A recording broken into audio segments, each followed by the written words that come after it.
दोस्तों, अमेरिका ने वेनेजुएला जाने वाले तेल के लदे 4 ईरानी बहरी ऑयल टैंकर अपने कब्जे में ले लिए हैं। ये अपनी नौइयत की सबसे बड़ी कार्रवाई है। अमेरिकी महकमा इंसाफ का कहना है कि तकरीबन 11 लाख ऑयल बैरल कब्जे में लिए गए हैं। अमेरिका का कहना है कि तेल की तरसील अमेरिकी पाबंदियों की खिलाफ वर्जी कर रही थी। गुज़श्ता माह एक अमेरिकी अदालत में दरख्वास्त दायर किए जाने पर अदालत ने ऑयल टैंकरों को कब्जे में लेने के लिए वारंट जारी कर दिए थे। जुमे के रोज एक बयान में अमेरिकी महकमा इंसाफ ने कहा कि उन्होंने कामयाबी के साथ ईरानी पासदारान इनकलाब के लाखों डॉलर के तेल की शिपमेंट को कब्जे में लिया है। ईरान में पासदारान इनकलाब ईरानी फौज का वो हिस्सा है जिसे अमेरिका दहशतगर्द करार देती है।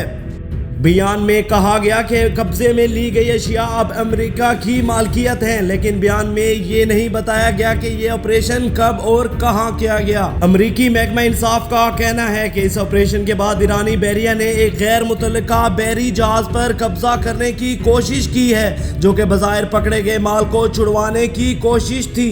एक सीनियर अमेरिकी एहलकार ने बताया कि इस ऑपरेशन में कोई फौजी मुलविस नहीं थे और बहरी जहाज़ों को नहीं पकड़ा गया, सिर्फ उन पर लदे माल को पकड़ा गया है। अमेरिका ने बहरी जहाज़ों के मालकान, इंश्योरेंस करने वालों को और कप्तान को इस बात पर मजबूर किया कि वो बहरी जहाज पर लदे सामान को अमेरिका के हवाले कर दें। अब तक वाज़ेह ना हो सका कि ये बहरी जहाज इस वक्त कहाँ हैं। 2018 में यकतरफा तौर पर अमेरिका के ईरानी जोहरी मुआहदे से निकल जाने से दोनों ममालिक के दरमियान कशीदगी बढ़ चुकी है। अमेरिका ने ईरान पर पाबंदियां लगा रखी हैं ताकि तेल की दरामद को रोका जा सके। अमेरिका का मकसद है कि वो वेनेजुएला के सदर निकोलस मादुरो इख्तियार छोड़ दें और ईरानी हुक्मरानों का मौक़िफ़ तब्दील हो जाए। गुज़श्ता साल जून में अमेरिका और ईरान के दरमियान तनाव की वजह से 2 ऑयल टैंकरों में धमाके हुए थे।